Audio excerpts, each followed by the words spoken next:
Hi, this is Mr. Carvajal, and you're a good person. How do I know that? I don't, but I know what people can do. I know what's possible for people, and I've helped a lot of young people especially realize just how strong and how smart and how confident they can really be. I've taught students how to be successful and how to get over the past. We all have problems. We've all made mistakes, and if we let those mistakes define us, we're just going to continue to drag that miserable past into the present. If you notice my website, the name is Clear2Learn, and Clear2Learn functions very big in my book. Clear2Learn is my own term. I made it up. When I say clear to learn, that means that all the negativity, all the problems, all the things you've thought in the past about the situation that you're dealing with, you have gotten clear of them. You have forgiven the past, you have learned from the past, you have moved forward, you have accepted the past. And when you're in a state of clear to learn, you're clear to make good decisions and choices, not decisions based on your emotions, on your anger, on your sadness, on your vengeful, envious thoughts. We all have emotions, and they don't have to control us. But too many times they do.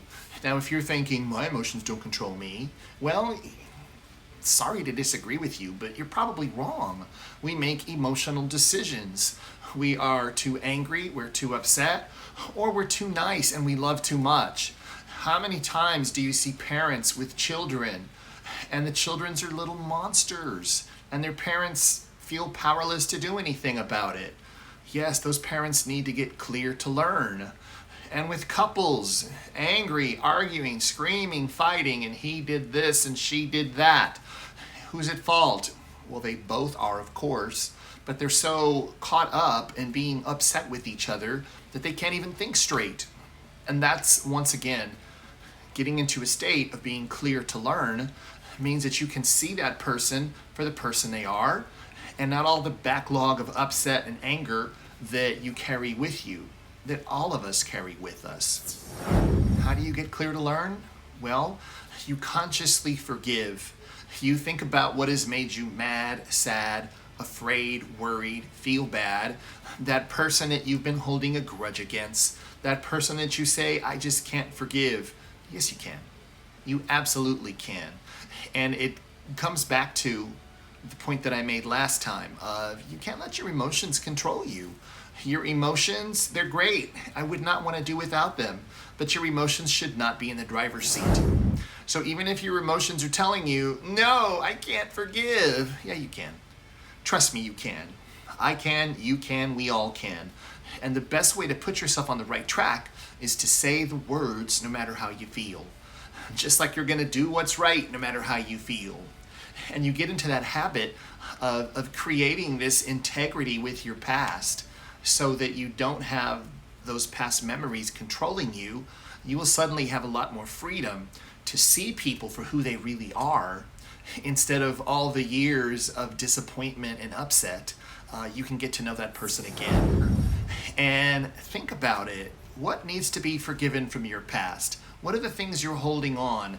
Who's that ex? Who's that ex-best friend?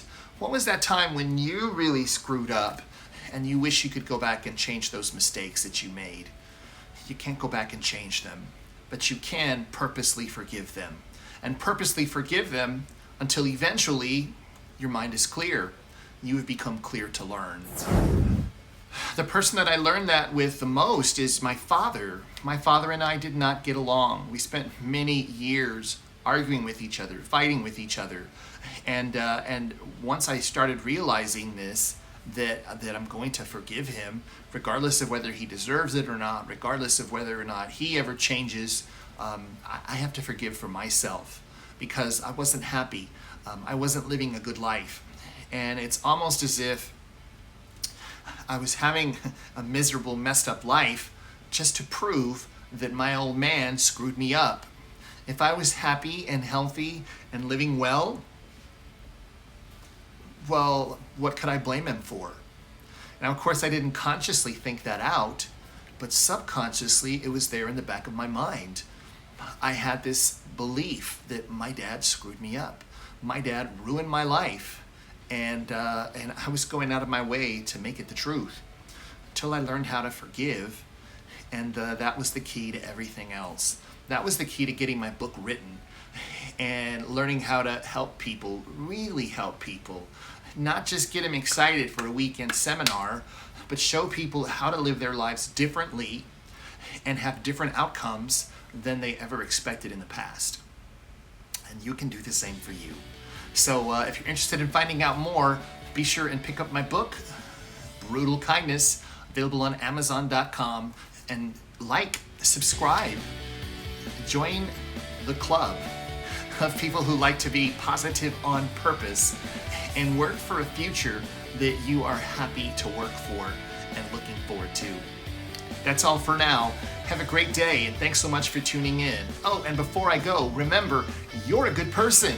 You are strong, confident, and successful. And the more we learn to think that way and live that way, the better off we all will be. Bye for now.